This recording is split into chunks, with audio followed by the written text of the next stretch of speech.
बार जब कोई रात को पहाड़ में गायब हो जाता था, उसके पापा घर एक भारी सूटकेस घसीटते हुए आते थे। लेकिन जब बच्चा उनसे क्यूरियोसिटी में पूछता तो वो बस अजीब निगाहों से देखते और कहते सोने जाओ। लेकिन फ्लोर पर खून के धब्बे देखकर बच्चे की क्यूरियोसिटी और बढ़ गई। जब उसने देखा कि उसके पापा उस सूटकेस को किचन की तरफ ले जा रहे हैं तो उसने चुपचाप उनका पीछा करने का फैसला किया। पर जो उसने देखा उससे वो इतना डर गया कि जमीन पर गिर पड़ा। पापा ने आवाज सुनी और तुरंत बाहर आए, गुस्से में चिल्लाए सोने जाओ। जब से उसे याद है उसके पापा की एक एम्पनाडा शॉप थी जो बहुत सक्सेसफुल थी। दूर दूर से लोग सिर्फ उनकी एम्पनाडास खाने आते थे। कुछ लोग कहते थे कि ये एम्पनाडास मर्दों के लिए एनर्जी का सोर्स है और औरतों के लिए ब्यूटी का सीक्रेट। लेकिन बच्चा कभी समझ नहीं पाया कि इन एम्पनाडास में ऐसा क्या था जो लोग पागल हो जाते थे। उसके पापा कभी भी ये सीक्रेट नहीं बताते थे। 12 साल ऐसे ही निकल गए लेकिन बच्चे की क्यूरियोसिटी वही की वही रही। एक दिन जब उसके पापा ध्यान नहीं दे रहे थे तो उसने एक एम्पनाडा का एक बाइट लिया, लेकिन उसका टेस्ट इतना अजीब था कि सहना मुश्किल हो गया। लंबी लाइन देखकर उसकी क्यूरियोसिटी और बढ़ गई। उसी वक्त एक रेगुलर कस्टमर आई और वो रोक नहीं पाई खुद को। उसने पूछ लिया कि ये एम्पनाडास कैसी लगती है। वो औरत मुस्कुराई और बोली ये सबसे टेस्टी एम्पनाडा है जो मैंने कभी खाई है। जब वो बड़ा हुआ उसके पापा ने उसे किचन में डो गूंदने में मदद करने दी, लेकिन जैसे ही फिलिंग की बारी आती उसे बाहर भेज दिया जाता। एक दिन फिर से उसके पापा सूटकेस लेकर लौटे। इस बार बच्चे ने हिम्मत की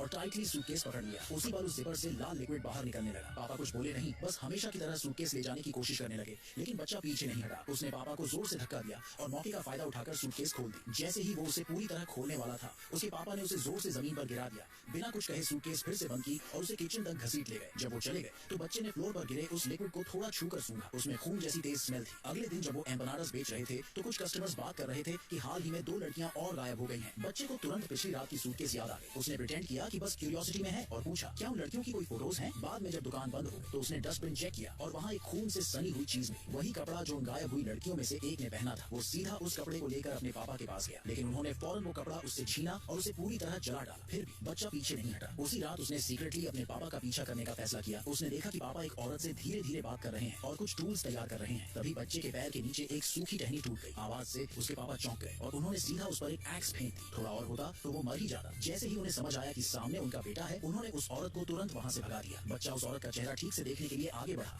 लेकिन उसके पापा ने उसे जोर से रोक लिया। इसी खींचातानी में उसके पापा ने सीने में तेज दर्द होने का नाटक किया, लेकिन बच्चे को शक था कि सब ड्रामा है। फिर भी उसने उन्हें सहारा देकर घर वापस लाया। जैसे ही वो फर्स्ट एड बॉक्स लेने गया, पापा अचानक बिल्कुल नॉर्मल होकर खड़े हो गए। जब वो वापस आया तो देखा पापा ने दरवाजा लॉक कर लिया है। इन सारे अजीब बिहेवियर के बाद बच्चे की सच जानने की चाह और स्ट्रांग हो गई। अब वो उनका पीछा नहीं कर सकता था।